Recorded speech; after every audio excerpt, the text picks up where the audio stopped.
What's good, guys? My apologies for the delay. Obviously, we've been kicking this thing down the line quite a bit today. Um, Apologies for that, but we're here. We're ready to go. Let's break down the film. That's going to obviously be the big point of emphasis today is breaking down some of the tape, look at some of the plays that maybe weren't so good, were good, just kind of stack them together, look into it all and see what's going on. We see the fam here. What's going on? Sourdough Squad in the building. We see you.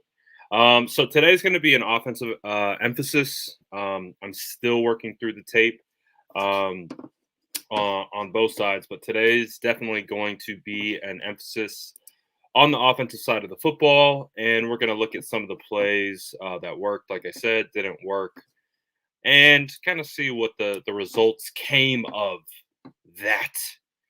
So let's get into it. Let me get my screen shared, and then we'll dive right in.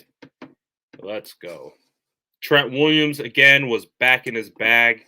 Um, Trent Williams is a freak, man. That dude is so good. He's so good at tackle. He continues to just make people look like silly little kids. We'll get into a little bit of that as well. He had some fantastic, fantastic turnovers. Or I'm sorry, plays. I mean, let's get this going. All right, screen share. So I really the name of this is kind of like what went wrong. Obviously we understand the defensive side of it. We understand the defense did not have their best game against Colt McCoy, Rondell Moore, everyone else who you want to name that typically isn't the starter for that team. Defense was a big part of it, but like I said, today is going to be an offensive emphasis. We'll try to get into defense a little bit later in the week. But obviously, we're going to start with some not so good plays, and then we'll kind of transition into some better ones. But honestly, what it really comes down to is, again, this team playing complementary football. It's a saying that I've said so much this year, and I absolutely hate saying it. I'm almost done saying it because we're just not seeing it. We're just not seeing it. A lot of that really has to come down to some of the turnovers. The turnovers were big. So we're going to start with the Kittle play, and we're just going to look at it. A really big, again, and also the sequence, too, of this situation. Again, complementary football. I believe this is the first play of right after a very emotional stop by the defense. The defense did a really good job. Again, this was the series before. It ended with a sack. So, again, we're talking about complementary football. We're talking about passing momentum back and forth, re-energizing your guys, offense helping the defense helping the offense. Offense wasn't really able to get the ball moving, right? They weren't able to really get this thing moving. This particular series ends with a sack. The defense comes out, has a really good series. Really, like I said, emotional stop. Gets them in a good spot, gets the ball right back to the offense. And we're like, okay, we were doing the live and we're like, here we go again. Another day of the offense struggling and the defense having to just hang in there as best they could. But unfortunately, they're so depleted at this point that's hard to ask. We really, at this point, cannot ask the defense to be the one picking up the slack. It's got to be the offense. So obviously, what looked to be a really, really solid play right here. Obviously, you get Kittle out in the open, trying to make some work happen. You get the hurdle. I believe Baker's 3, right? He changed his number. So you get the hurdle over Baker, but Byron Murphy. It's just great effort by Byron Murphy. Again, one of the hardest things about making a play after the catch is you're focused about the guys in front of you, or at least in your peripheral vision. Right here, Kittle doesn't see Byron. He gets a good look right here and a good sense, but he's more worried about these guys. And again, it's just an unfortunate play. You see, as he goes up, high and tight, Kittle knows better, high and tight. But as he goes up and over, ball comes away from his body. And so, again, it's just like literally couldn't be any more perfectly timed than this. Kittle trying to make a play. Like I said, you're always high and tight with the ball. But as he goes up, the ball lifts out, gets away from his body. Byron just comes in here and punches it out. This was the start of the end for the 49ers because, unfortunately, up until this point, the 49ers are very fragile in regards to momentum. They have not really shown the capacity to be able to really fight. Like, they showed some of that capacity in the Green Bay game. Again, they started out, I had a really bad first half. Not the best performance at all by anyone on that side of the ball, but they were able to come back in the second. But unfortunately, I think this team has just been through so much that when you get something like this, it's just a killer. It's just a dagger. It hurts your heart. You know what I'm saying? It hurts your heart. But again, it was so early in the game that we're like, all right, it's fine. We'll get back. But again, what occurred from that? The defense has to then come back onto the field right after they made a big time stop against that Arizona offense, and then just in one play, just like that. That's the rest they got. The defense is literally like they're like sitting down, probably getting ready, grabbing some water, getting ready to go over what they had just saw, and then boom, just like that, they have to rush back onto the field and go play defense again. And that is where they scored, right? They scored off after that drive, because if we go to the marker, it's still 0-0 at this point. It's still a game, like 0-0. But this is where the momentum of the game started to spiral out of control, because as you see after this play, like we talked about, Arizona offense puts together a pretty strong drive. They put together a pretty strong drive, and as a result, they get points on the board. And already, it's the first quarter. There's still 6 minutes left in the first quarter. But again, the mentality, the mindset, the vibe, the energy is already off. Already off. This team just hasn't really been able to show that type of mentality that they've shown in the past, where nothing phases them. They just keep moving forward, because we understand what the season is. We understand that this season is self-infliction. It's self-inflicted pain, self-inflicted wounds, typically on the offense. And so I feel like when this happened, it was just like, oh no. And then they came out, and the Cardinals put together a strong drive and scored. It just felt like it was like, oh God, here we go again. And that was kind of the vibe and the tone of the entire game. It got better. They fought back. But again, I feel like the defense was deflated. They, like I said, they came out, they balled out, they got Cardinals off the field, and one play, boom, they're back out there. That is a huge impact on your defense. And so, like I said, a lot of people are going to focus and put a lot of blame on the defense, but this spiraling out of control of like the play and the momentum, it really started on the offensive side. And then as they started to kind of get back into things, kind of get back into a little bit more of a rhythm, it happens again. So we're going to watch it. And then, like I said, we are going to focus on good plays. We're going to focus on good plays. But, we want to talk about how the offense, contributed to the unfortunate ending of that game. So we're going to talk about it, and then we'll move on to some good plays. There's some positives. Trust me. We're not going to dwell on just the negative. We're going to get to some of the positives here. But we'll just look at the fumble here really quick from Brandon Aiyuk, because again, okay, at this point, it looks like the defense is a little deflated, right? So now they got 14 points on the board. It's okay. It's still plenty of time left. 49ers have put together a really strong drive up until this point, and so they try to get it. It is, I'll take this any day of the week. Jimmy, this is deep for Jimmy. Jimmy has not necessarily been trying to target these kind of 15-yard deep ends or deep slants with regularity. He's capable of it. It's probably one of his better throws, just as him as a whole. This one sailed on him a little bit, as you can see, got Brandon Aiyuk going really high up. Unfortunately, luck hasn't been on our side this year. Luck has not been on our side. And one of the reasons why I'm saying that is because you get a great catch from Brandon, absolutely going up to snag this thing out. This is beautiful. Like the effort here to go up and get it, to extend. We know how long his arms are, how high he's up off the ground. So, it's not the greatest throw, but it's good enough. It's good enough. You get the catch, all that good stuff. So it works.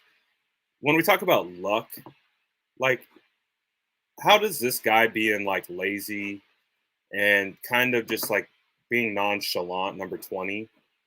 Like, normally I'm chewing at, like, if I'm a coach, I'm chewing his ass out. Like, come on, bro. Like, how are you not going to come back and touch this guy and let him get back up? Like, typically, like, if I'm on the defensive side, I'm yelling at 20. Like, come on, bro. You're going to give up the catch. I mean, it might not be necessarily his fault, but you're not going to touch him. Like, you're going to allow him to get back up. Unfortunately, 20 not touching him and him getting back up was exactly the luck they needed. Because as you could see, Isaiah Simmons recognizes it. He's, again, in that same trail position, just like we talked about with George Kittle. And it's really hard when you're running forward and someone comes from behind you and punches that thing out because, again, you just don't see it. You just don't see it coming. So it's just part of it's got to be luck at a certain point because, like, come on, like typically not like 9.5 out of 10 times this defender is going to put a hand on Aiyuk because he knows better. Putting a hand on the receiver when he's down, downs him by contact, and they live to play another down. But you can see he's just not, his head's not in it. Typically, that's just, lack of awareness, lack of understanding, because still, even on this play, you can see how far he is. He doesn't touch him. And he should know better. He's an NFL player. But unfortunately, that lack of awareness by 20 works to their benefit because you get the punch out here by Isaiah Simmons. And when we just say, man, we need some luck. We need some luck, right? We just need some luck. This is something that just is like, man, like when if he just touches him, we've got the ball. That's down by contact. 49ers come up, probably score here. Unfortunately, number 20 doesn't touch him, and it translates into disaster. And so, as we know from that point, once those two turnovers happened, it was really hard to kind of get things going. But they were still able to have some good plays. And now we're gonna focus on some good plays. We don't want to just focus on the bad plays. And to kind of put a bow on the reason why I'm showing the poor fumbles first is because the poor fumbles really set the tone for the game. It really set the momentum, it set the energy, it set the vibe. This team is at, they're not that caliber of team right now that can withstand those types of big blows because right now it just feels like with each and every blow, it just takes so much out of them. It takes so much out of them. This, and also too, so we're going to get into the run game. This is another thing that I started to key on of why they keep running these flat zones. I would love to talk to their offensive line coach, their Kyle Shanahan, Mike McDaniel, just to have a better understanding of what they're trying to accomplish here because they put this on tape quite a bit. And this happens quite a bit. So typically zones, you're doubling, right here, it's basically double to backer concepts. You got these two going here for here. These two, we got two guys. So we got three guys right here. 1, 2, 3. So in this instance, he goes here, he goes here, he goes here. If it were like a zone right, but you can see you got Kittle pulling, which is very. It's basically, so this is a look of that Zorro look that they were super successful with against Chicago, where you got the pulling tight end, and then you have this guy here. But typically, it's more of an outside run. But for whatever reason, 51 is not accounted for. And because you don't account for 51, he gets a free shot. And this happens quite a bit. And I just don't understand some of these concepts because, like I said, typically you're going double to backer right here. Obviously, 58 is right. Trent Williams got 58. But typically right here, you want these two to combo to backside. They're more focused on getting flat because I feel like they run so much play action out of this concept is that they want it to look just like play action. And these guys, this is exactly how it would look on play action. They're getting zero depth. See the depth?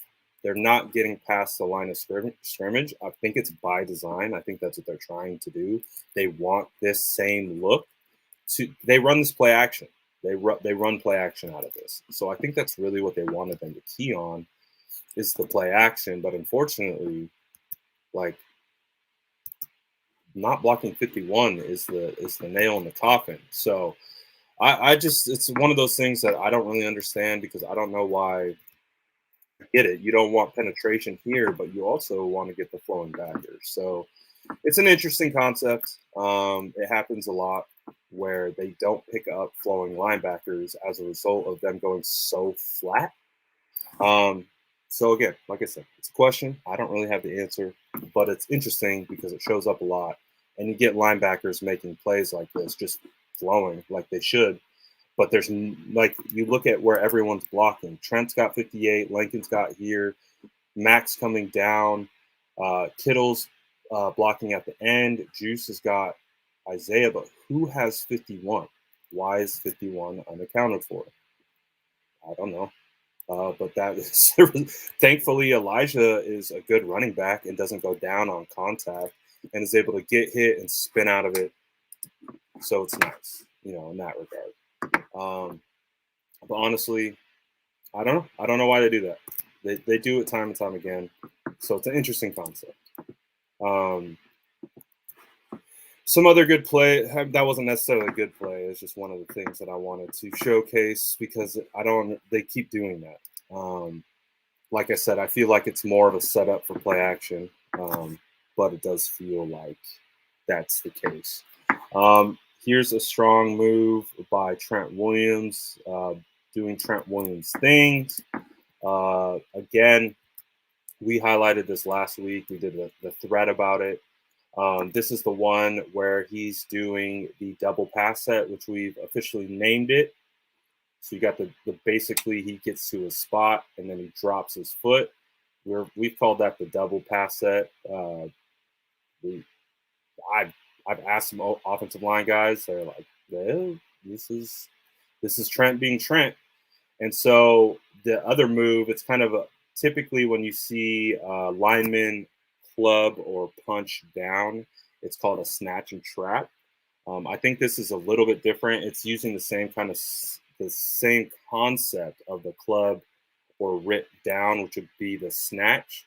But because he uses his feet a little bit differently, it's a little bit unique of a move. Still built on the concept of basically trying to chop hands, which you can see here gets 96 on the ground immediately, makes it really easy. So again, it's just phenomenal technique. It's all about using leverage. Again, changing his leverage at the point of contact, him generating content by slapping and ripping, because again, see this angle? 96 is trying to put his weight on Trent Williams. He's trying to do that.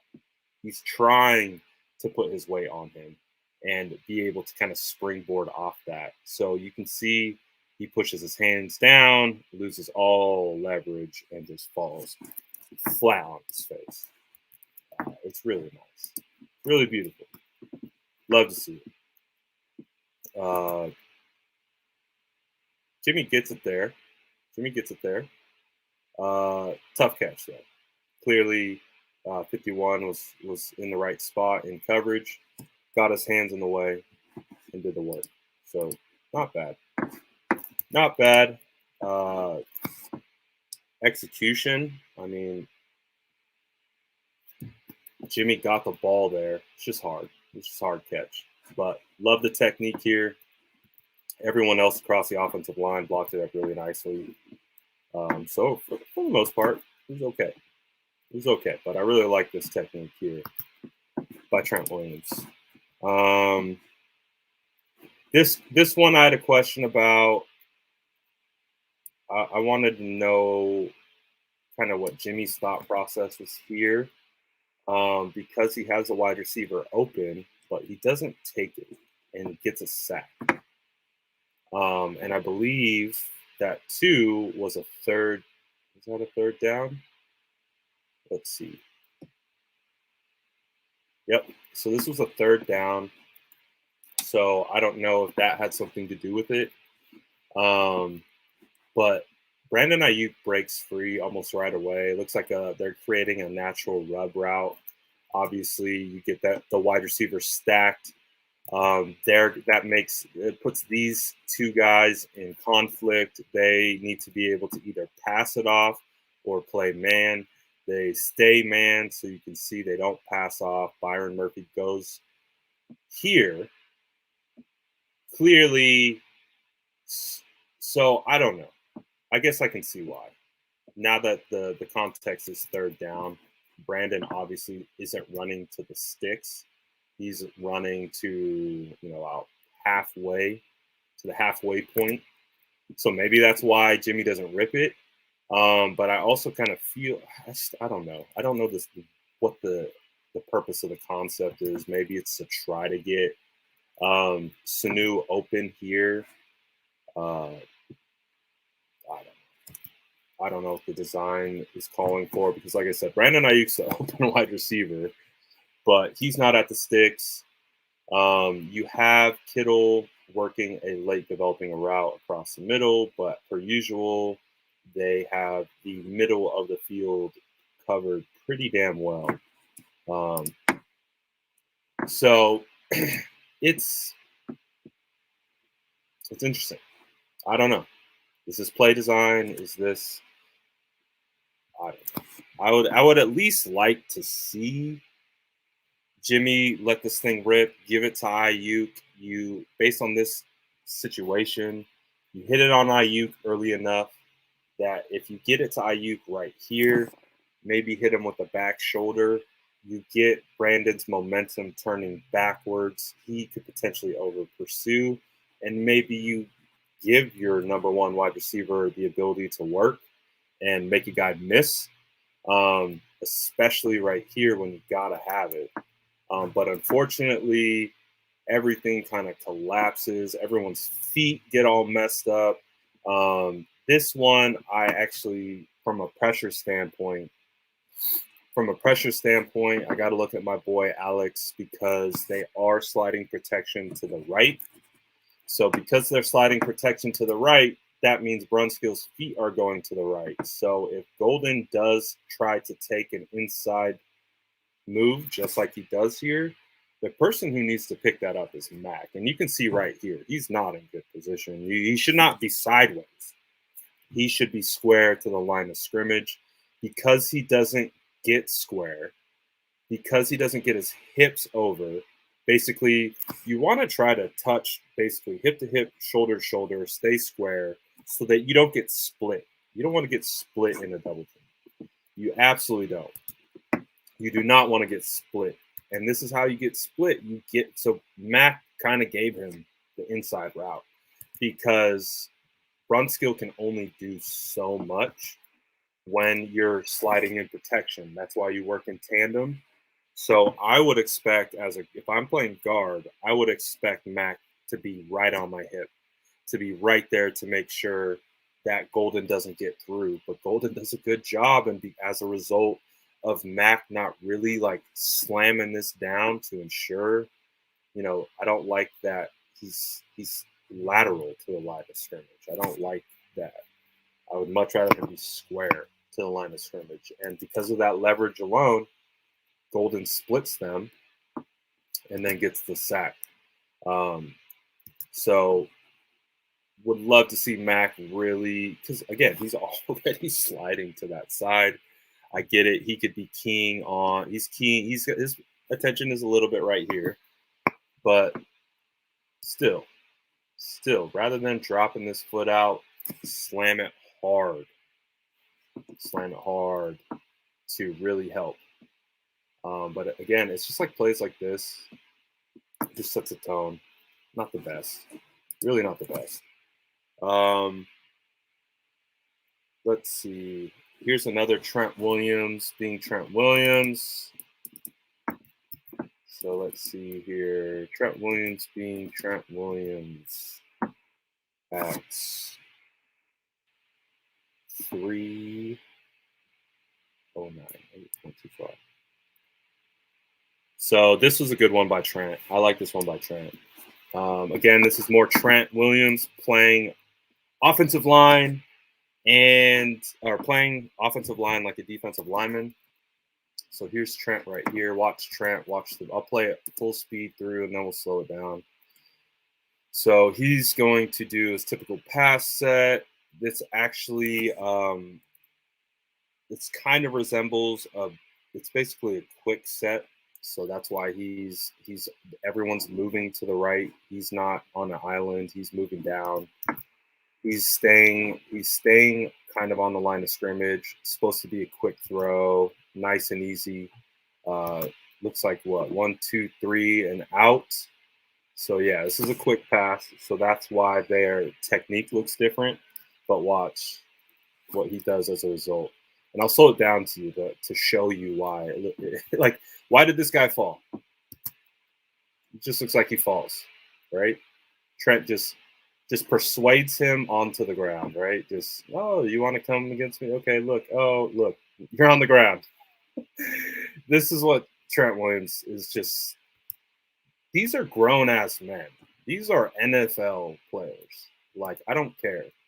Like, the fact that he gets people on the ground like this so easily, it's insane. It's absolutely insane. But let's look real closely. Stop it right here. See him go to engage. You know why he's looks like he's kind of like bowed out like that? He's doing a defensive lineman.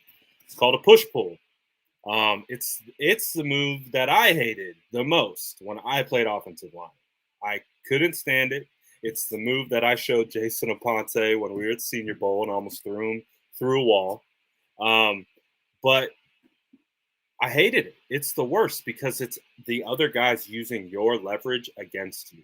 So the second you see how he really kind of walks out his arms, by doing that, it really forces the defender to kind of be like, oh, he's trying to just really stall me. So I'm going to push harder against you. So when you kind of get that initial stall, the reaction is, oh, I'm going to push harder. Okay, so what does Trent do with that when you push harder? See that cloth right there? See the push, pull.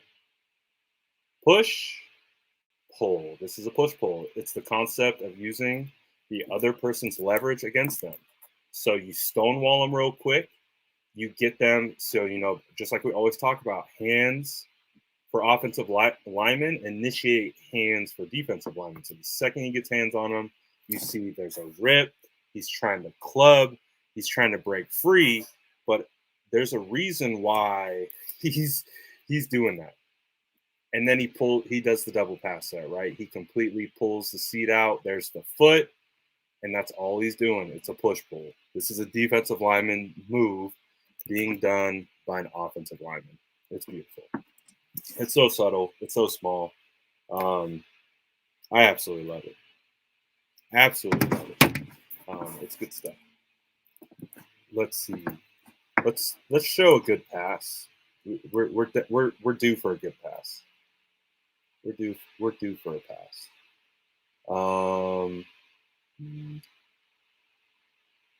Is it this one? So I believe this is going to be a dime to Debo. Let's see here.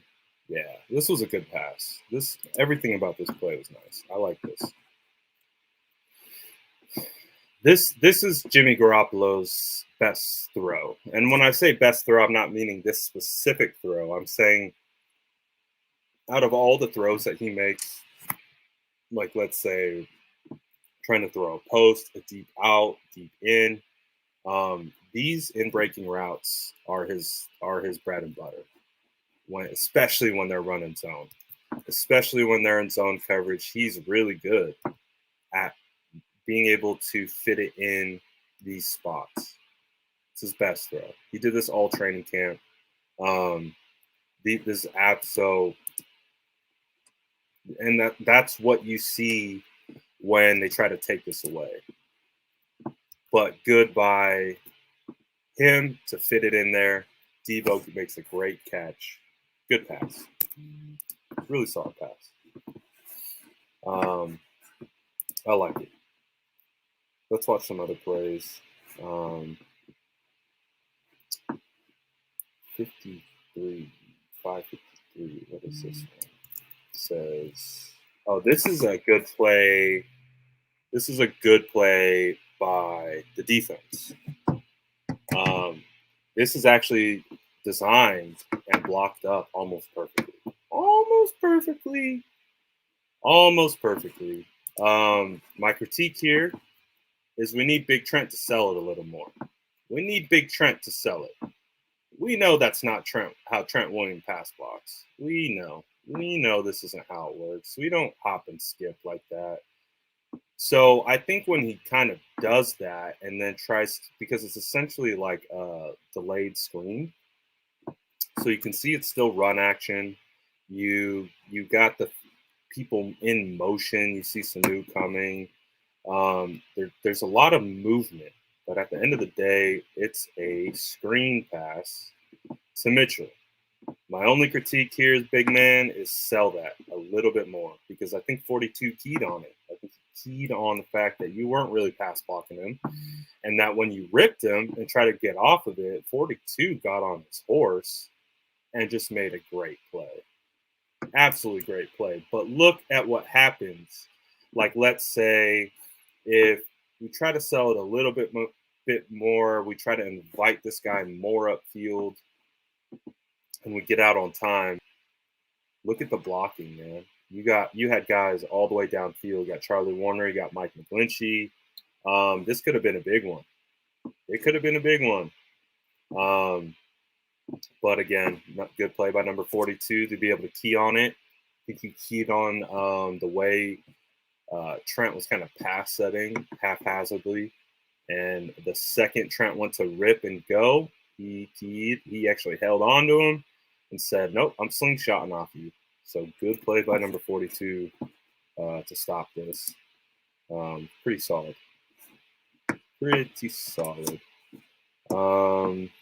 Let's see, what other stuff?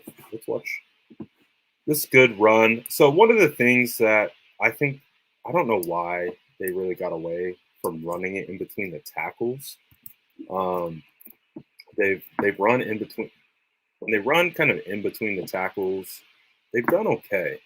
And this is honestly what I was expecting to see a lot more of. I was expecting to see a lot more of these kinds of runs. I mean, it's still a pitch that comes inside, but I was expecting to see these two lined up next to each other quite a bit, similarly to what we saw the first time the 49ers played them and played the Cardinals, and it was Ross Dwelly here and Charlie Warner out here. Because when they run these concepts that they're good at, like these simple pitches or zones, they're good at them, and watch it work. I know Kyle referenced they were running a lot of 8-man boxes. I didn't see a ton. And I didn't see a huge concerted effort to run the football like this. Again, Elijah Mitchell only got 8 carries. I don't know why. I don't know why Elijah Mitchell only got 8 carries. I don't know why when you have George Kittle back, Charlie Warner's been blocking like he's blocking in this left side, why they didn't do this more. Because look at how seamlessly Mac gets to 58. We talked about that a little bit earlier, getting to backer. He's able to get to his spot, and then Elijah Mitchell is able to churn out a really good game. But these types of this like simplicity of the concept, they didn't do this that much, and it's kind of interesting why they got away from it. Because I felt like this defense was a good defense to run against with no JJ Watt.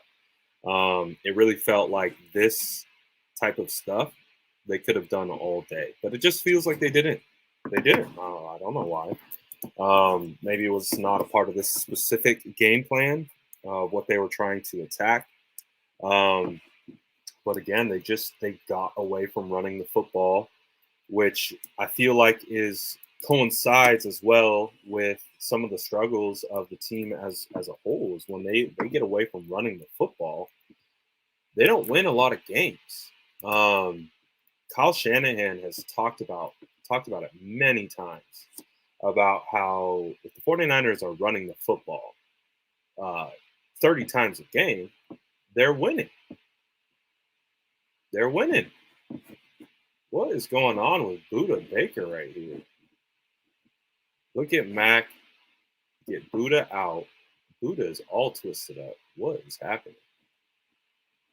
Look at Buda. What the hell is that? Mac is just walking him back. Oh, he got his arm like totally out of whack. That was interesting. That's an interesting play. I like the blocking here. You're going to get Kittle pulling across. Decent blocking here. You're going to get a combo from Brunskill Compton. Gets his guy on the ground. Compton's able to get to 51. I feel like, man, if the 49ers just run these simple concepts, like they would be getting at least 4 to 5 yards on every play. It just feels like they were not being consistent with that. I don't know. Again, I don't know why. They got away from running the football so much. Again, because they got down so early.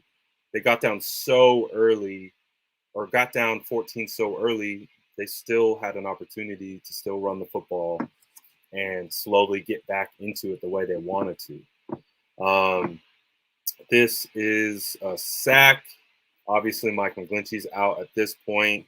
You get the Chandler Jones spin cycle, gets Compton out of sorts. This is why you work in tandem. Brunskill's right there to pick him up. So honestly, really good by the left side. It's really good by the left side.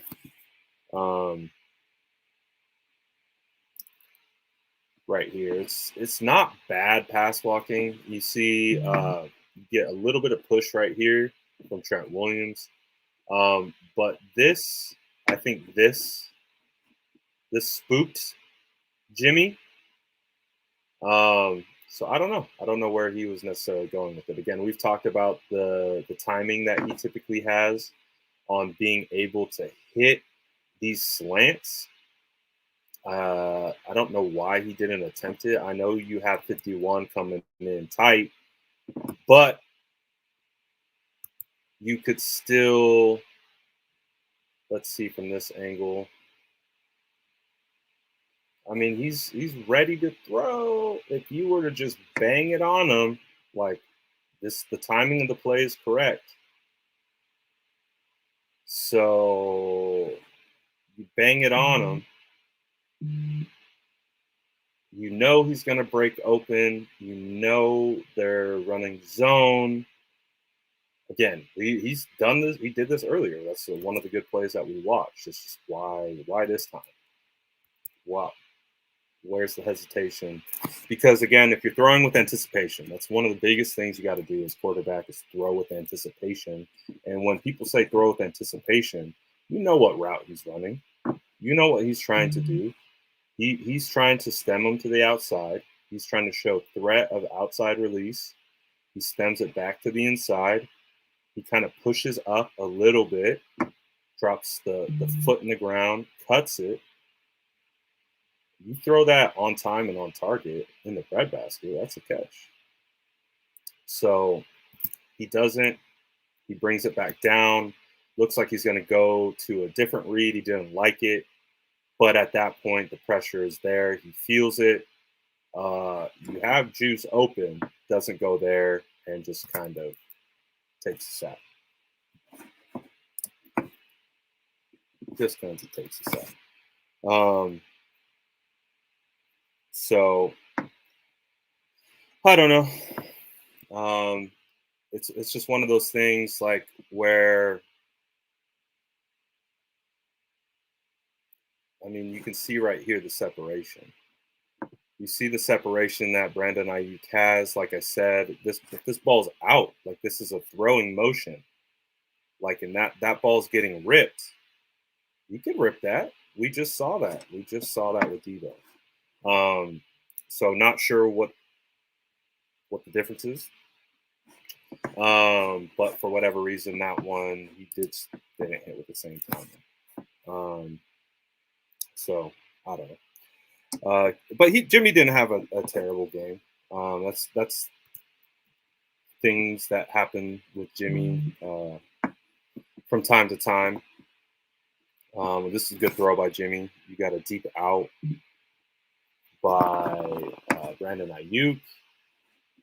Understands that it's the zone coverage. What is it? Cover 2, I believe. And then just finds them in the soft spot. Yeah, they're just running cover 2. Cover 2. Finds a soft spot. Boom.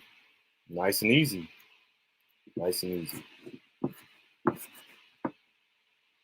Let's look at the Kittle touchdown. Kittle touchdown coming up. We'll end on 2 touchdowns. How about that? We'll end on 2 touchdowns.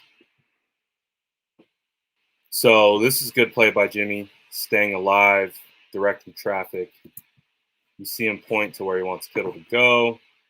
Kittle actually is trying to break inside, but you got to give credit to 58 for knowing that's where Kittle wants to go. And for 58, absolutely just taking that away. He said, no, you're not going inside on me, brother. Not going to happen today. But again, this is good Jimmy. This is good Jimmy. This is the type of Jimmy we like to see. Again, directing traffic. Trying to just see what's going on the backside here. He absolutely could have hit Elijah right here, leaking out, but I don't mind him directing traffic a little bit. Getting it out, finding Kittle. That's 6. Fantasy managers rejoice. Fantasy managers rejoice. Good catch. Good catch. So again, you gotta like this. Now, this is the poise that we like. We like this poise. This is the poise we like. They take away what you want. They take away what you want. This is why chemistry, this is why being on the same page matters. All he's got to do is point A, go back out. He's got it. Boom, touchdown. That's some backyard football right there. Like that's some, all right, just we're playing now. We got to play. They took away what we wanted. All right. Be on the same page and get the job done. I'll take that all day. It's beautiful. It's tough. Like it. Just unfortunately, we couldn't get enough of it. We couldn't get enough of it. I think the 49ers put themselves in a bit of a hole too early, and it just really made it difficult. And obviously, the defense just got to a point where it was really difficult. I want to show this Trent Williams play. It's more Trent Williams just being a savage. Trent Williams is right here. Watch what I think this is the one. Yeah, this is him just being a savage. Just completely ragdolls number 45. We'll get to the rest of the play in a second, but just enjoy Trent Williams just not caring about 45. Just enjoy him. He doesn't care. Doesn't care at all. Like, he's not worried about 45 in the slightest. He's got him locked, completely clamped. 45 cannot do anything. Like, this is how I imagine I look like when I'm playing with my kids or something, and they're trying to like jump on me or do something, and you just kind of hold them back, like, not today, Junior. Just absolutely, just he's just like, and he's not even he's standing straight up. He's not even in an athletic position. He just said, "All right, I'm gonna get to my spot. I'm gonna stand up, hold this guy, and then watch how he finishes him. Watch how he finishes him." Like, Trent, you dog, man. You're so mean. I love it. I love Trent so much. He's so good. Like, just the way he manhandles people. Like, beautiful. It's beautiful. Let's talk about the other play. The other part of the play that might not be so beautiful. Brunskill, not his best rep, but I will give him credit a little. I'll give him a little credit. He recovered enough.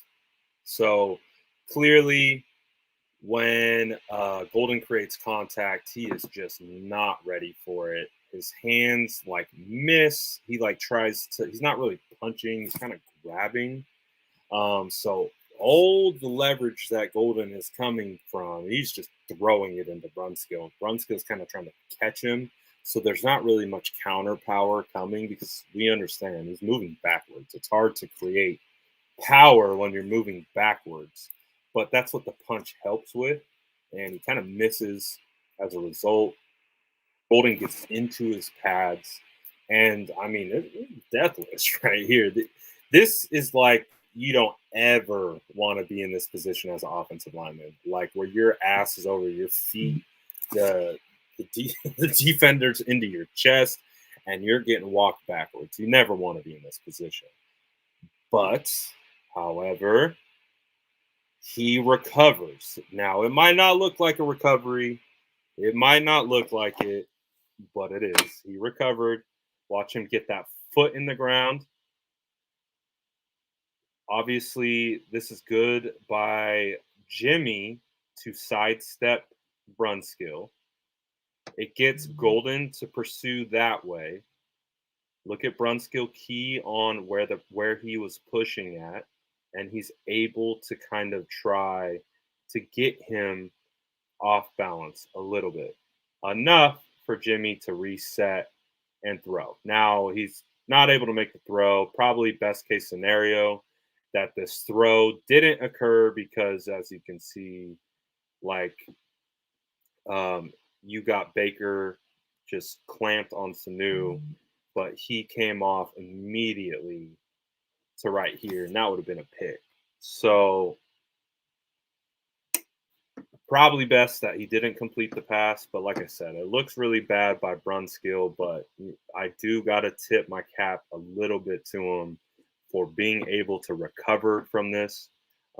It's very subtle recovery. It's not like a huge win. But again, offensive line isn't pretty. It's not sexy. Trent Williams makes it sexy, but sometimes it's just ugly like this. And you have to give Brunskill a little bit of credit for not getting 100% demolished. He got, I'll put a 90% demolish rate on that.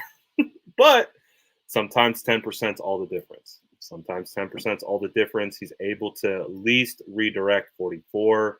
And the biggest thing is when you're getting dropped like this, is you have to maintain your positioning between you and the quarterback.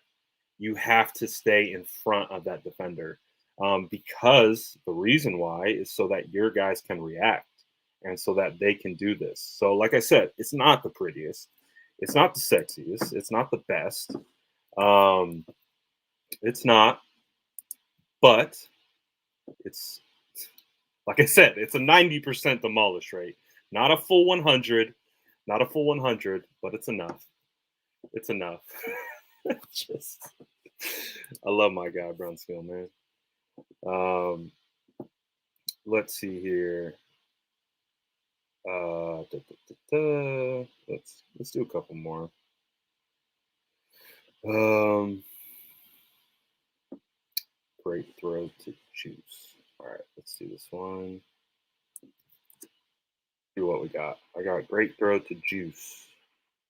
Better catch. Oh, here we go. Yeah, this was a good catch. It was a good throw. Jimmy doesn't make these outside the number throws to the sideline too often, and this one he made it like he does it with regularity. Um, really liked it. He could have came off it, and he could have came and tried to get the under with Debo streaking across the middle. They had Kittle blocked up pretty well.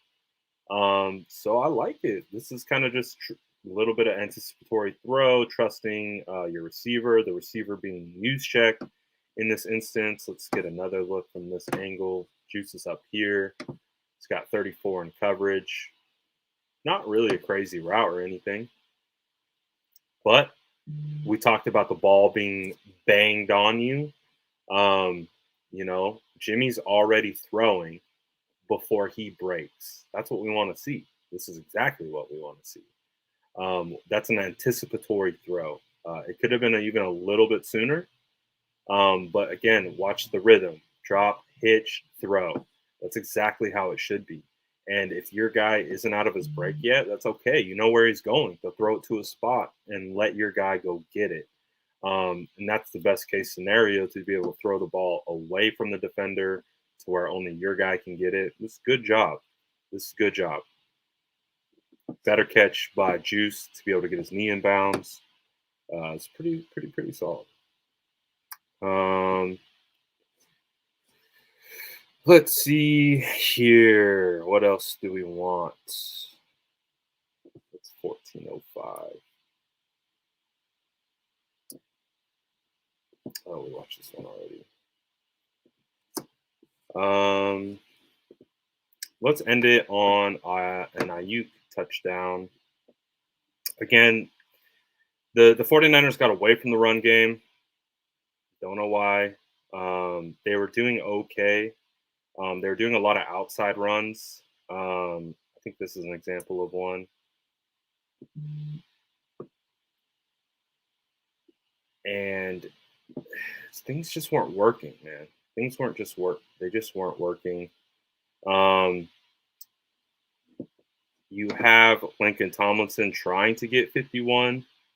He kind of goes to the correct spot, but unfortunately, because Chandler, you have Brandon Aiyuk blocking down on Chandler Jones, it pushes Mitchell even wider, which means that it is even better for 51 to undercut the block and just go free as a result and demolish this. So we just kept trying to run it outside the tackles, and they have really fast line. These two guys are pretty good. Like they're really not that bad. 58 pretty damn solid. 51 showed that he can fly around and that you cannot leave them unblocked, or else they're going to make it a lot harder for you. So ran a lot of outside run, a lot. All 8. They didn't run a lot, but when they tried to run, it's always to the outside. Don't know why. Don't know why they seemingly got away from the run game. Let's do the Aiyuk. Ooh, let's do the Kittle first. Let's do the Kittle first. I love this. Great catch by George, man. Great catch by George. Absolutely beautiful. Let's watch it again. I want to watch it from the different angle. Good throw by Jimmy. Again, this isn't a throw that Jimmy makes with regularity. How often do we see Jimmy challenging outside the numbers 30 to 40 yards downfield? We don't see that very often. We really don't. So he honestly had multiple options here. He could have went inside, maybe try to get it to Sanu on the post, but he chose Kittle, and Kittle makes a great catch. Absolutely great catch. Kittle balled out. Kittle had a day. Good to see. Love to see it. That's a hard catch, dude. That is such a hard catch. 34 is all over him. Probably should have been pass interference. But because you can see 34 gets there beforehand, maybe they didn't call it either way because George Kittle kind of meets him with the hand as well. But again, not turning the head, creating contact before you get there. These refs are trash, man. These refs are terrible. Look at this old man. Like, bruh, get these old fogerts out of here. Like, I swear, like like a prerequisite for being a ref should be you've played football. Like, when was the last guy this dude played football if he ever did? Like, these refs suck, man. These refs are terrible. That's pass interference. Call it. You're standing right there. The contact is created. Look where the ball is. Call pass interference. Dummy doesn't turn his head around. Stupid. Stupid. Oh, we saw him. We saw him out last night too on Monday Night Football. These refs are a problem, man. These refs have been a problem, and they continue to be a problem. They don't call anything consistently. They call things in the worst possible times. These refs are not good. They're not good. The NFL's got a ref problem on their hand. They're so bad. And it's just like, we've gotten called on this. How many times have we got called on pass interference on the same thing? How many times? we probably got about 500 yards on plays just like this. Just like this. But hey, whatever. I'm just saying. He still caught it. It is what it is. Still caught it. Just stupid. These refs in this game were not good. They were really bad. Really, really bad. We got a sack here. Why did we get a sack here? Let's take a look. Tom Compton got beat by Marcus Golden. Again, what Trent does so well is not get his hands beat. So see the gentle touch, the gentle placing of hands onto the guy, just to, like, you can't do that in the NFL. The reason why you can't just do that in the NFL is because of Golden. Look at where he goes. Look at Golden. So at this point, Tom Compton has lost instantly. He has lost. When you lose your hands like this, you're screwed. And look at what happens as a result. So easy. So easy for Marcus Golden. One of the things that Trent Williams, he knows better. He's doing things that guys don't do. This is what happens when you get Tom Compton in.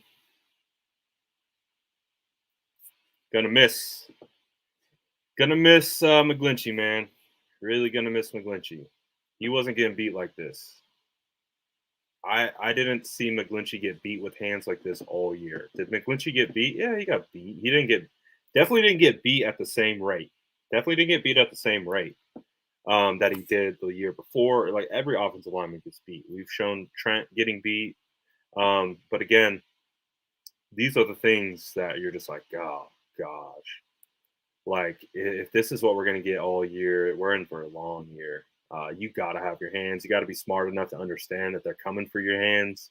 You can't let them grab both your wrists and render you useless. So that's tough. That's tough. Let's see if anyone was open on this play. Maybe could have got it out beforehand. Let's see. So 1-2 hitch. Where does he want to go? Oh gosh, Aiyuk, man, Aiyuk, that's walking touchdown. Again, I don't know the read progression. Read progression looks so. I'm gonna imagine Jimmy's holding off the safety. Try to hold off the safety to get him to bump over on Sanu a little bit more, right? To maybe open up Debo, but with the single high, right? Single high. This looks like man coverage. Yep, right? Man coverage. Or it's like it's a man concept with zone in the middle. It's probably a smart way to try to beat the 49ers, right? 49ers will want to go into the inside of the field. They really don't challenge the outside too much. So it's actually pretty well covered here on the most part. This thing's locked up. Debo's locked up. Kittle's locked up. So Michael doesn't got much. Unfortunately, the one guy who's open here and gets one-on-one coverage, um, I I don't know. Like Aiyuk is so open right here. So I don't know what the progression is. Would love to feel like Aiyuk is a part of your read progression here, especially if you kind of diagnose the coverage up front that they're single high and they're running man. So that means you got man with your number one wide receiver. And if you recognize that they're running a zone in the middle, then you should immediately come off these two guys instantly. If you're able to read and diagnose the coverage, again, I'm not a coverage expert. I'm not. I'm a definitely O-line guy. But just trying to put two and two together, if they're running man across the board with safety running zone, middle linebacker running zone, essentially, they're waiting on this choice route. Um, feels like you would be like, let's go to Aiyuk with the man coverage, because if he just put his eyes on him, that might have been a touchdown. Might have been a touchdown, but we'll end it with the touchdown. I believe it's coming up next.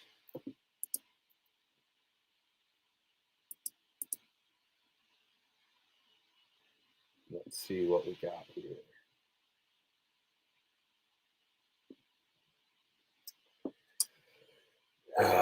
So we got Aiyuk in motion.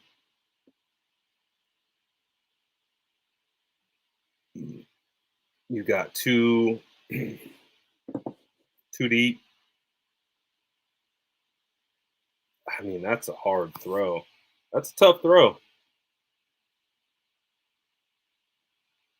Kittle hit the turf. Kittle hitting the turf kind of actually occupied the safety a little bit. So Kittle going down, he's kind of like, oh, what's going on? Kind of allowed Aiyuk to sneak behind. So you can see how much attention these two guys, they know Isaiah has got Kittle. Isaiah actually gets Kittle on the ground. Is that pass interference again? So line of scrimmage is here. 1, 2, 3, 4, 5. So if there's contact past my cursor, that's pass interference. So again, terrible refs. Contact has to stop right here. That's where contact is initiated. Then it rides out and they get Kittle on the ground. What are you doing? What you doing over here, buddy? What you doing? What you doing? But great job by Aiyuk to continue to get on the other side of the safety. Great throw by Jimmy. Great throw by Jimmy. Gotta like it.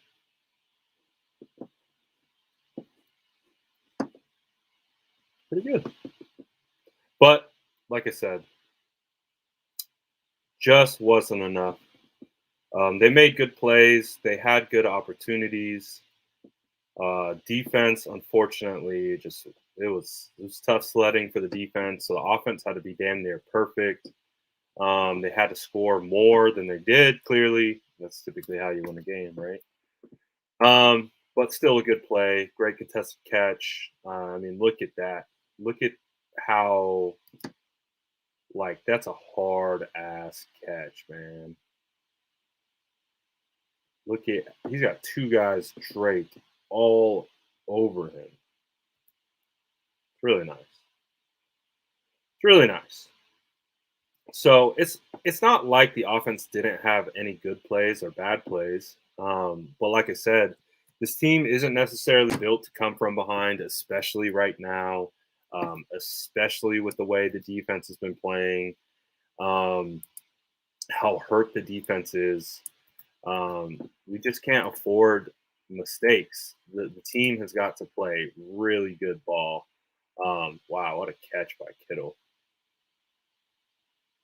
I like the throw though. Look at that throw. That's pretty. That's a pretty ball. That's a pretty ball. Whew. Good on Kittle to get a hold of that thing. That's a pretty ball. I like that. Good catch too. Um, but it's you got to play both sides. It's a complementary game. Offense has to help defense. Defense has to help offense. They're just not on the. They're not on the same page. They're not on the same rhythm. Not on the same wavelength. One side is pulling the weight when the other can't. This side happened to be the offense was actually doing okay, but the defense just they couldn't stop anyone. Couldn't stop anyone. And it's 31-14 at this point.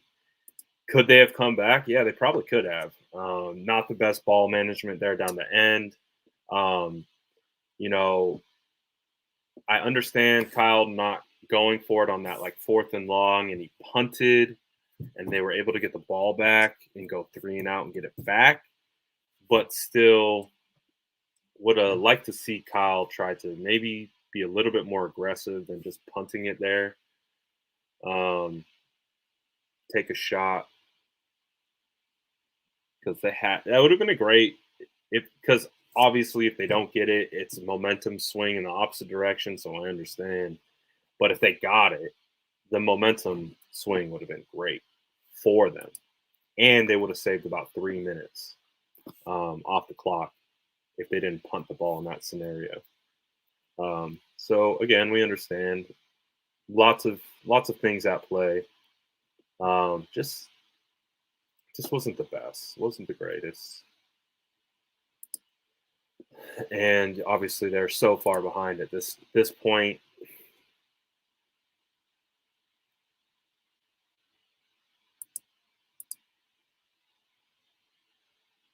Let's see what we got here.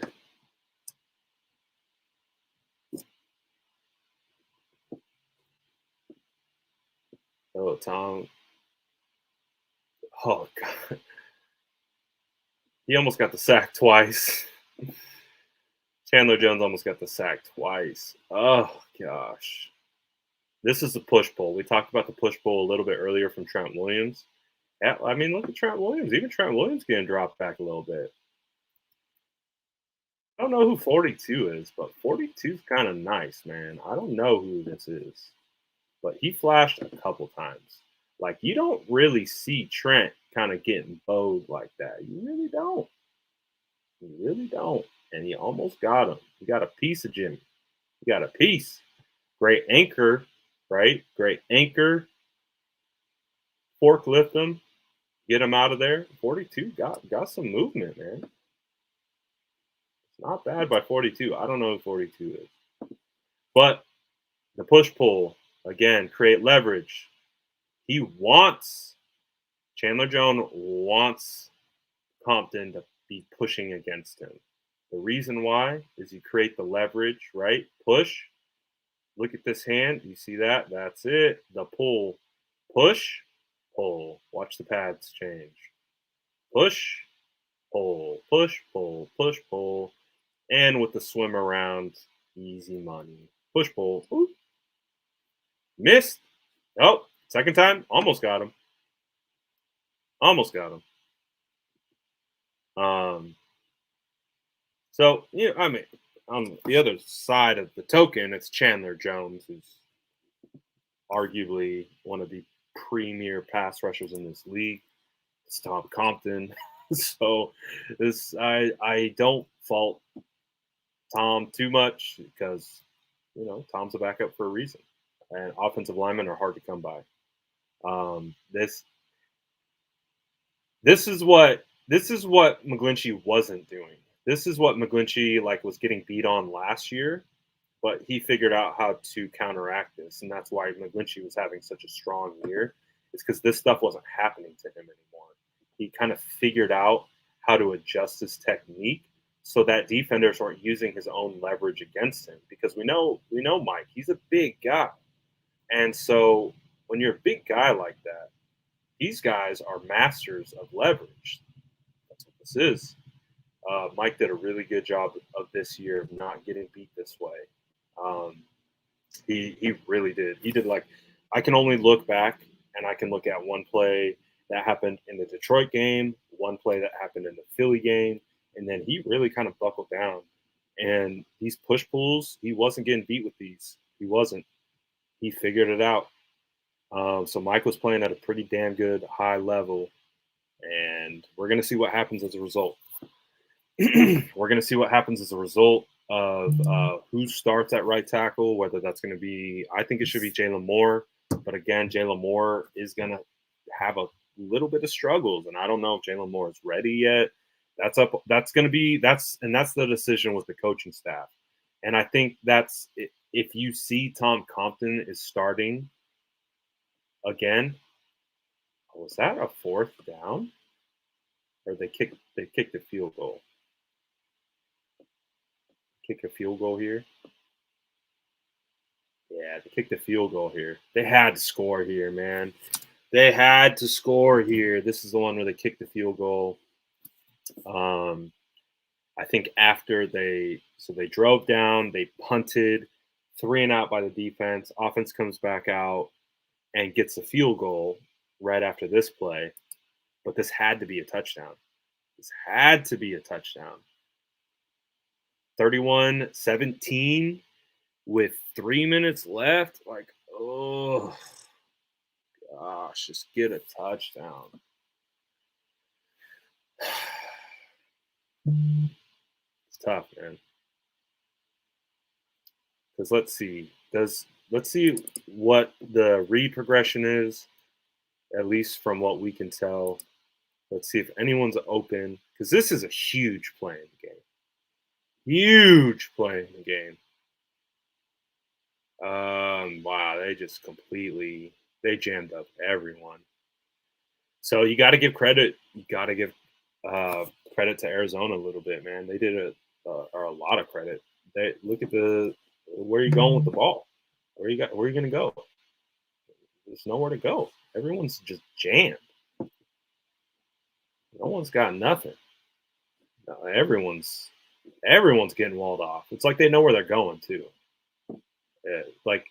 Not even. Oh, you want to take the inside? Go for it. I'm just gonna make sure you don't get outside of me. This guy's like, oh, you're gonna run a slant. Look, see that? See this? He knows. He knows. That's a cheat. This little step, that's a cheat. That's you're probably gonna work me on inside leverage. So look, the way the hips, see the hips, that's like an invitation to the outside. So this DB knows what's coming. He plays it great, gives himself a little bit of cushion to get on top of the slant. Clamped. This guy, watching Aiyuk. Oh, you want to go out to the corner? Look, hips. Hips don't lie, man. They know what they were doing. Watch this guy. Hips don't lie. Number 6, number 20. He knows. He knows he wants to go outside. He's trying like hell to go outside. Plant. You get a little stutter go. Nothing. So it's tough. And then you get beat with Chandler Jones for the right tackle, man. It's tough. This one they had. I really feel like if they scored here on this drive, not 3 points, touchdown, they would have had a shot. They would have had a shot. But I think when you, again, the sequence of driving down, punting, 3 and out, driving again, field goal, that sequence to me just feels like not the type of sequence where we're being aggressive, like where we're like we're gonna do everything in our power to win this game. That's where I'm looking at Kyle a little bit. The way, man, we saw the punt, how long it took for them to get out on the field because he was contemplating going for it on, I think it was like a 4th and 14. I honestly would have rather seen the balls and the nuts to go for it on 4th and 14. Like, you got good players on this team, man. Like, you got George Kittle back. You got the best left tackle in football. You got Brandon Aiyuk balling. You got Deebo Samuel. You got Elijah Mitchell doing work. Like, let's score. Like, by all means necessary. And again, I get it. 4th and 14, that's a really improbable play to convert.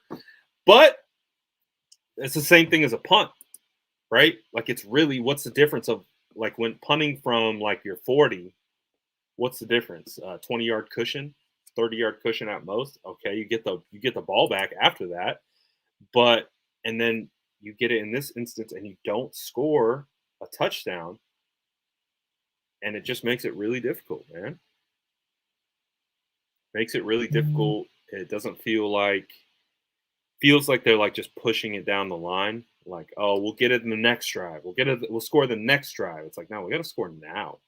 Let's score right now so that the next drive is easier. So that's my 2 cents. I probably could be completely wrong. But it's like, then, okay, you kick a field goal in this position and you have 3 minutes and 32 seconds before you get the ball back again. And that's tough, man. It's tough. So obviously the 49ers weren't able to come back. They weren't able to close it down.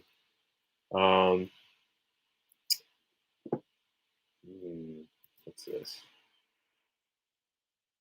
Yeah, it's tough, man. This was a tough game. This was a gotta have a game. This was a big one. So we'll see what happens next week. We'll see. We'll see. All right, I think that's what we'll call it for the film session today. So it wasn't one of our most exciting film sessions yet. It's typically never super exciting after a loss. But also too, the tape was okay. Like, it was all right. Again, game flow, I think, was the biggest issue here. And that all started with the 2 fumbles. That's why we started with the 2 fumbles in the beginning, is because the whole segment was named, why did they lose or whatever. Those 2 fumbles were costly. And it cost them not only points on the board for the other team, it cost them points, and it cost them momentum. It cost them giving their defense a break that needs breaks. So again, game flow has been one of our biggest issues this year. Going back to the second half of the Detroit game, just not playing complementary football. Both sides are really not playing good at the same time. And that continues to be a huge reason why the 49ers lose games. Defense will play good for spurts. Offense is not. And then offense will play good for spurts, and then defense is not. So it's just it's a lot of back and forth. It's a lot of back and forth with that situation and all that good stuff. So, we'll see what we get next week, man. We'll see what we get next week. Again, the 49ers have the Rams coming up. We'll see if that situation is any better. I'm not going to hold my breath. But, my biggest takeaway from this game is just, again, the lack of run game. I just don't understand some of the runs they're trying to execute. Clearly, they're trying to do something a little different than they were doing the week before against Chicago. That worked well. They weren't trying to replicate what they were doing against the Bears. That worked. So again, is that play calling getting too cute? It's just not trying to go back to the well when it works, and you're trying to now run counters off of it because you showed that it works. So now you're trying to manipulate. You know what I'm saying? Like, I think at a certain point, they just need to figure out their core plays, which core plays work, and just run them to death and execute. Because at a certain point, when you have as good of blockers as they have, and you can run, and you got guys like Elijah Mitchell, you got Juice, Warner, Kittle, I would like to see them run the football more. And I just don't know what it's going to take. And again, Kyle talked about a bunch. Oh, they're 8-man boxes. I didn't see anything that was like, oh, we can't run against this front. Like, oh, there's too many in the box. We got to check out to a pass. I just didn't see them come out and line up and try to run the football. Like, that's just, and again, I talk about it all the time. Running the football is a mentality. It is being like the O-line mastermind, being an offensive lineman. Running the football is a mentality. They can know exactly what you're trying to do. They could stack the box. But if you're a good team and you have good offensive line and you trust your blockers, it doesn't matter. They can know where you're going, and you can still beat them when you have quality blockers. We have quality in enough blockers. We have, especially when Mike was in there, like, we had good enough guys that we could run the football. And so again, the lack of emphasis on the run game, I don't know why that occurred. I don't know why. So it felt like another opportunity to build on top of the Chicago game. It really felt like an opportunity to, again, Elijah Mitchell ran for over 100. The offensive line was blocking up it really nicely. Again, they got speed at the second level. Roquan Smith, ton of speed. They had a pretty damn good defensive line. I think Chicago's defensive line was better than Arizona's. And again, there's no J.J. Watt in the middle. I don't know why they didn't run the football. So again, I will keep using Kyle Shanahan's words. He said if we run the ball 30 or more times, or like there's some stat, either he said it or there's a stat. I'm getting it all mixed up at this point. But essentially, he either said it or there's a stat that shows when the 49ers run the ball 30 or more times, or they touch, that's their goal. I know Kyle said it. I know he said their goal is to run 30 times a game. But I think there's also a metric that matches that when is it 30? I think it might be 20. I'm all over the place today. But anyways, when they run the football, they win games. That's the simple fact of the matter. There's literal data that backs it up that when the 49ers run the football, they win games. It's pretty simple. Why there's seemingly it feels like this is a week to week thing. It doesn't, and I don't know if this is a function of not trusting Elijah Mitchell enough, the 49ers not having Raheem Mostert. I don't know. I don't know. Like I said, it's not like everything they're running is terrible. It's not. They were moving the ball. They were. The two fumbles hurt them big time. Those should have both been scoring drives. So they left two good drives out on the field that should have converted to points for them. It didn't. But then there's never an effort to get the run game back. And I think when you make this team one dimensional, when you make this team one dimensional, which means trying to throw the football, um, they're not built that way. They're built to run the football. Their offensive line is built to run. Brunskill and Mike, they're good run blockers. They're not, premier pass blockers. I think McGlinchey took a huge step this year. But I know Brunskill. When you get him man on man with a defensive tackle in a pass set, he's going to give up some ground. He's not a huge guy. That comes with the territory. I just feel like when we're forced to pass a ton, it just doesn't feel like it's what we want to do, which kind of makes it feel like we're out of whack a little bit. So again, I don't know. I don't know.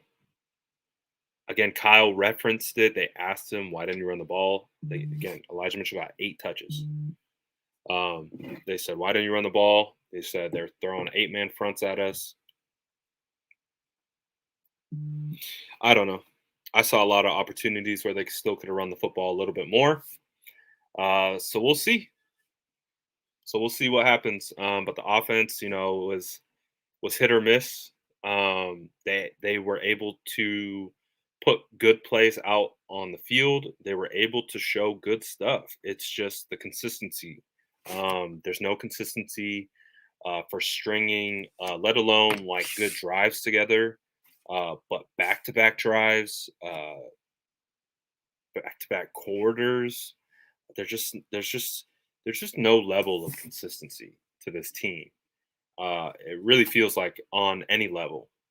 And it really feels like that's kind of why they find themselves in so much trouble.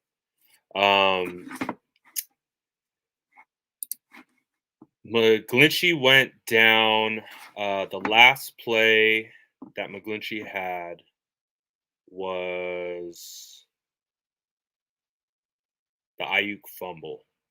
So the last play we saw Mike McGlinchey was the Aiyuk fumble.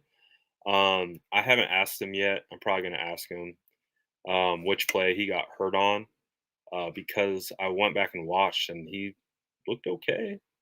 And again, the Aiyuk fumble happened. And then right after that, obviously defense came out on the field and Tom Compton was in ever since then. So again, I looked, and it was the Brandon Aiyuk fumble was the last play. He was in pass protection on that play. He pass protected on the play. So I imagine he got hurt before that. So I'm probably going to ask him. I am going to ask him. I just was going to wait a little while. I'm going to ask him what play he got hurt, just so I can go back and see it. And I think he played on it for a while and it was hurt. So I kind of want to know too how many plays he played on it hurt. So I'll ask him. I was gonna ask him before I hopped on here. I just decided not to. But shout out Mike. He shot me a DM today. Sucks, man. That's my guy. I like Mike a lot. Mike has always been a great supporter of the page, great supporter of the brand. Obviously, we did an interview together. That's my guy. So absolutely heartbroken for Mike. He was playing at a good level. He was playing at a high level, like he really was. Not in just for his standards, again, because we understand how bad 2020 was. No one's going to sugarcoat how bad 2020 was. He had a really hard year in 2020. His technique was was bad. I don't know why it got so bad. I know why it got bad because it got into his head. You don't want to get into your head as an offensive lineman. That's a death wish. But that's what happened. And then, of course, the bullying and everything steamrolled, and he just fell out of sorts. But he worked so damn hard this offseason to correct that technique. We've talked about it. We pinpointed it. We've talked about why he was losing. He was bringing his feet together. He was stopping his feet with consistency because he wasn't confident about what move was going to get thrown at him. He looked like Tom Compton a little bit on some of these plays before. But he attacked that, he corrected it, he fixed it, and he was really taking that next level up to being, and he was very consistent. He was really consistent. And one of the best compliments you can give any football player. You were consistently good. That's all you can ask for. So losing Mike's going to hurt what they do at the right tackle position moving forward. I would. It's a double-edged sword. It's a double-edged sword, and again, I think if the 49ers don't roll out Jalen Moore at the right tackle, everyone's going to lose their minds, right? Like, because we've seen Jalen Moore. Jalen Moore is a good tackle, and he's shown a lot of promise at left tackle as well. But I keep saying this over and over again. Jalen Moore has not been repping right tackle. He is a left tackle and has been a left tackle. It's different when you've played both sides. Then, if you played both sides before, it's not a big deal to go back and forth. It's when you haven't played both sides is when it becomes a big deal. So we're gonna have to find out. I don't know. I was at training camp. He played consistently on the left all throughout training camp. Left preseason, left in game in this year, left. He has not played right tackle, to my understanding. So it is not as simple as just flipping guys to the other side. It will tell us how comfortable the 49ers are with flipping Jalen to the left, to the right. Because again, Jalen is a better tackle than Tom Compton. That is not debatable. He is a better tackle right now as a rookie than Tom Compton. That's a good sign, right? That's positive. But is he a better right tackle than Tom Compton right now? I don't know. Because you got to change your footwork. You got to kind of like key on things, because again, you key on things way differently when you're on the left side than you do the right. And when you flip, it's like you have to retrain your brain to be like, I'm not on the left anymore. Now it's the reverse responsibility that I typically would have, but now I'm on the other side. So that means it's flipped, and my technique is also flipped because I'm not kick stepping to the left, I'm kick stepping to the right. So that means I'm punching with different hands, different feet are engaging for it's a lot more difficult if you haven't done it. So we're gonna find out. We're gonna find out if they feel confident to put him at right tackle, and if they don't, I guarantee you that's why. If they don't put Jalen Moore at right tackle, it's because they don't feel confident with him making the switch from left to right. And Tom Compton is a right tackle right now. So that's what we're going to find out. We're going to find out how comfortable they feel. Um, we're gonna see how comfortable they are with Jalen Moore playing right tackle, and if he plays or not, will tell us. There's been a lot of conversations about how you work that side. Um, there's a lot of conversation about how you work that side. But if you really are trying to make a youth movement and you do feel comfortable with Jalen Moore at right tackle, do you put Banks in too at left guard? I don't know. Do you kick Brunskill out to tackle and play Banks at left? I don't know. I don't know how they feel there internally. I think you could play Brunskill at right tackle. It's probably more natural position for him. But again, is Banks ready? He's making the switch from left guard to right guard. So we'll see. We'll find out. I don't know. So we'll see what happens against the Rams. We'll probably come back with another breakdown before the week was over. Again, I'm sorry for kind of being late and kind of pushing it all over the place. Had a bunch of stuff come up earlier today, um, but like I said, they put good stuff on tape. It's just not consistent. It's not consistently good. They put spurts. Like I can make a highlight reel from this game of good plays, solid plays. But I can also make a highlight of this game of really bad plays, and it's just they're equal. They're equally good, equally bad, and when that's the case, you're not moving the ball very much because your drives are probably like inconsistently moving. You're converting some, you're not on others. Um, so it's been tough. It's absolutely been tough. So we'll see what happens. But I will have Jason Aponte on. Spicy Aponte is going to join me tomorrow, um, probably around our typical time of 1:30. I'm going to get his input on what happened against the Cardinals and all of that good stuff. So Spicy Ponte is going to be here tomorrow at about 1:30. Um, and that's going to be a fun one. It's always fun with Jason and I. So excited to get his take on this. We've obviously been talking on the side, so I'm excited to get him to share some of his thoughts um, from that game and all that good stuff. So we'll be back tomorrow, 1:30. Check out that, um, and we'll we got a long year ahead of us, guys. We're just creeping up to the halfway point.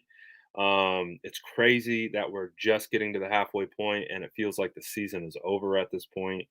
Again, a win against the Rams changes things, but we understand that the opportunity to win was there yesterday on Sunday against the Cardinals. Colt McCoy, we know how the story goes, and it didn't happen.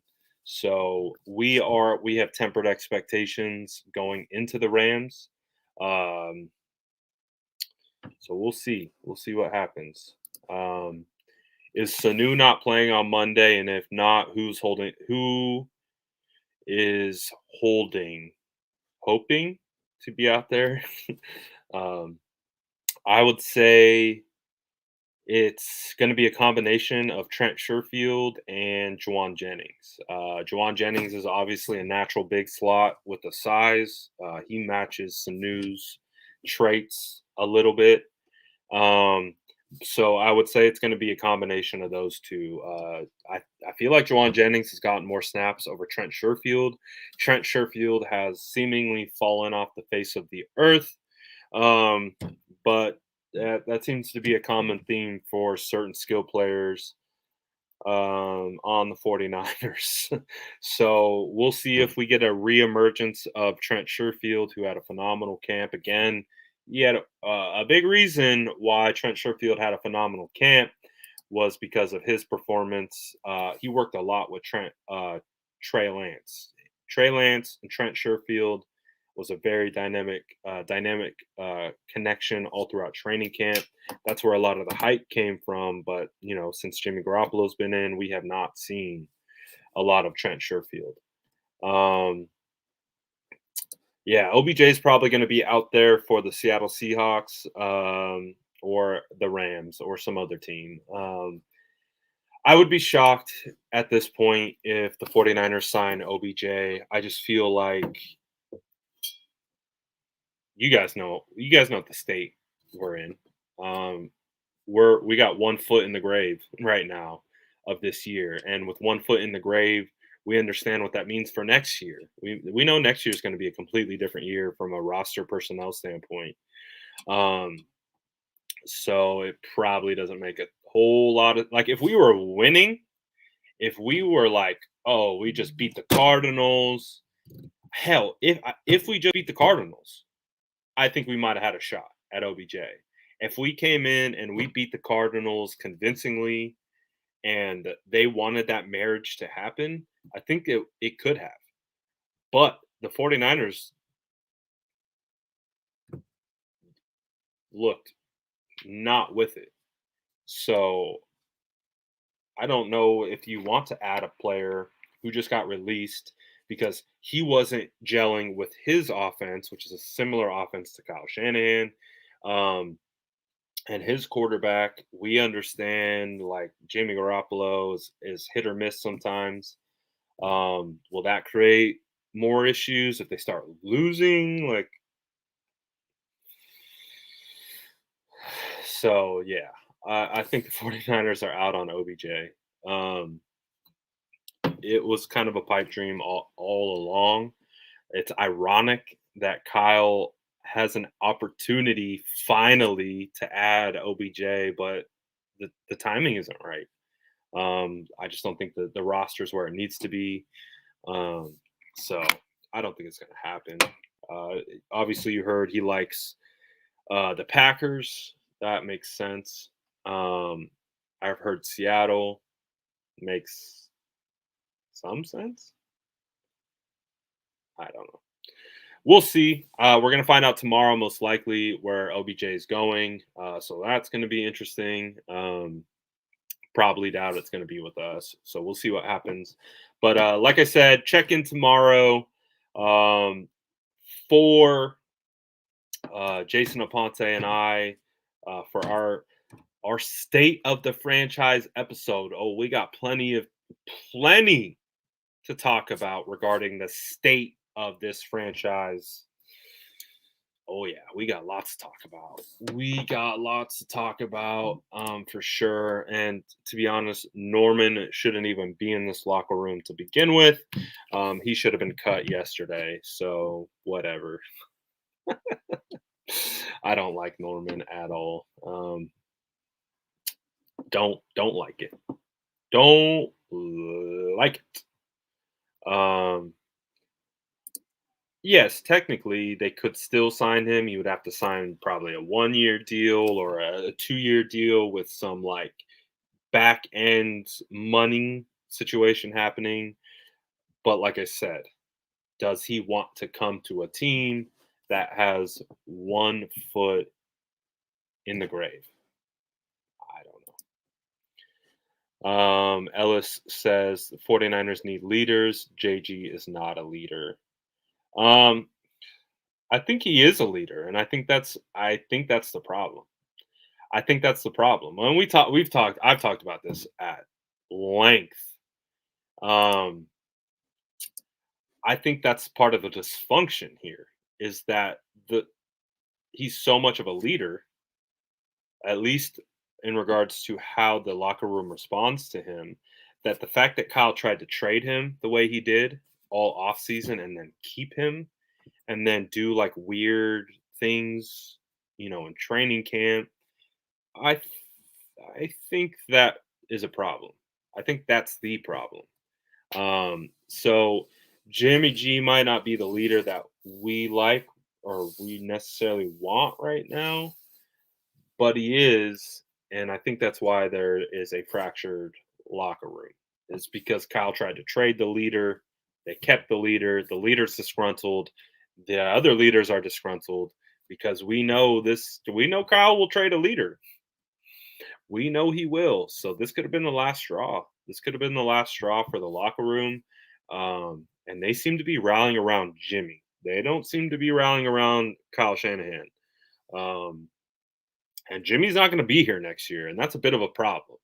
That your locker room is rallying behind a guy that is not going to be here, and the replacement is here, and the replacement probably it's a tough situation.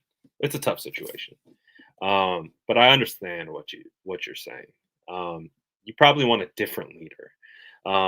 Jimmy's a leader. He's just not. He's just not. It's. I feel like it's Kyle versus the locker room right now, and that's not good. Yes, thank you. Yes, yes, yes. Let's end it on a positive note. Let's try to.